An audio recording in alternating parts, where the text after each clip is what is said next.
Number 164 હૈયાની ભક્તિ. ગુરુદેવનું હૈયું રીઝવવા હૈયાથી ભક્તિ કરું. હૈયાદી હૈયું મેળવી સંસાર સાગરને તરો. હૈયાદી હૈયું મેળવી સંસાર સાગરને તરો.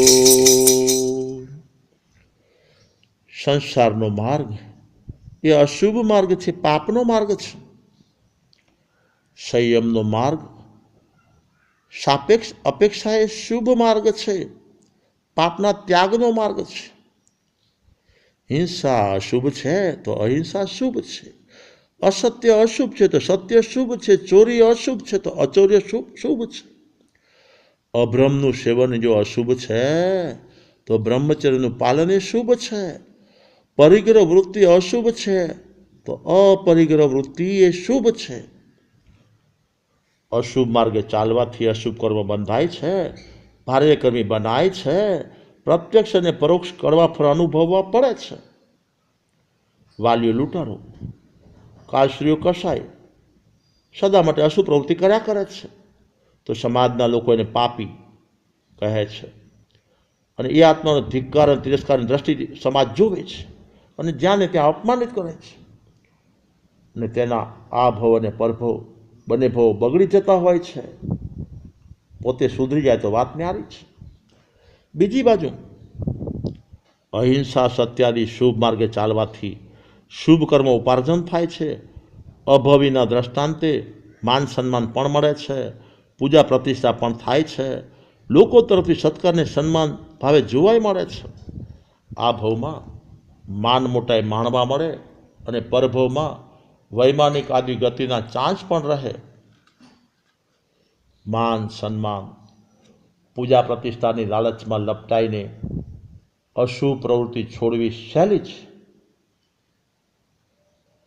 અને અહિંસાદી શુભ પ્રવૃત્તિ સ્વીકારવી બહુ સહેલી. પરંતુ ભવસાગર પાર કરવાને માટે, અજ્ઞાનરૂપી અંધકાર મિટાવવાને માટે, જ્ઞાનરૂપી પ્રકાશની પ્રાપ્તિ માટે, અનુભવ આત્મિક જ્ઞાન મેળવવા માટે સદગુરુનું હૈયું રીઝવવું અતિ મુશ્કેલ છે.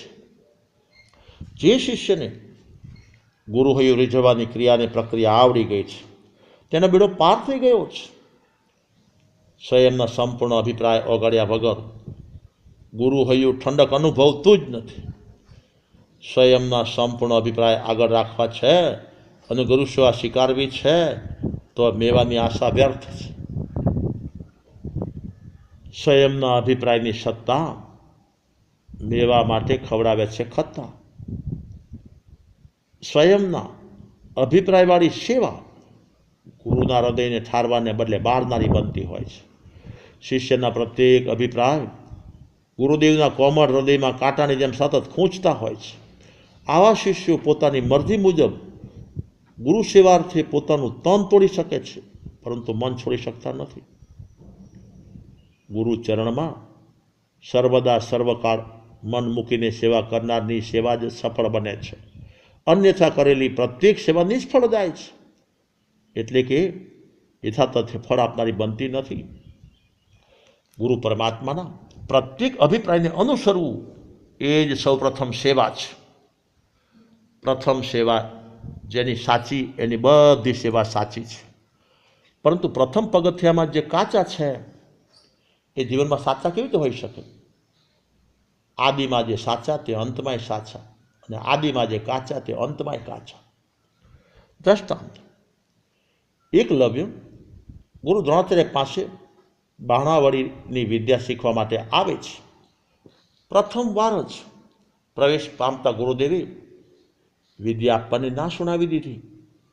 તો એકલવ્ય પોતાનો કોઈ પણ અભિપ્રાયનો અવાજ આપ્યા વગર ગુરુ પરમાત્માના અભિપ્રાયને તન મન અને હૃદય ભાવે આત્મિક ભાવે સ્વીકારી લીધો. આ સેવા એ ઉત્તમોત્તમ સેવા છે, સર્વોત્કૃષ્ટ સેવા છે, ગુરુ હૈયું રીઝવનાર સેવા છે, જ્ઞાનાદિનો સ્ત્રોત પ્રગટાવનાર સેવા છે, સાધના સફળ બનાવનાર સેવા છે, મોક્ષ મંજિલ અપાવનાર સેવા છે. હકાર તો બધા સ્વીકારે, પણ ગુરુ પરમાત્માનો નકાર સ્વીકારે એ સદભાગી ને બળભાગી શિષ્ય છે. એકલવ્ય નકાર સ્વીકાર્યો છે. આજે એનું નામ યુગોના યુગો સુધી ગવાશે. ગૌતમે પરમાત્મા મહાવીરની આ સેવા કરી છે. મેઘ મુનિજીની રાત બગડ્યા પછી સવારે પરમાત્મા મહાવીર પાસે ગયા છે. તે સમયે પરમાત્માએ જે વાત રજૂ કરી તે સેવક મેઘ મુનિજીએ સ્વીકારી તો સાધના સફળતા પામી ગયા, તો સાધનામાં સફળ ગયા. ભૃગાવતીજીએ પણ પોતાના ગુરુજીના અભિપ્રાયને મૌન ભાવે સ્વીકારવા રૂપ સેવા કરીને તો જીવનમાં સફળતા મેળવી ગયા. બસ આજે આટલું જ.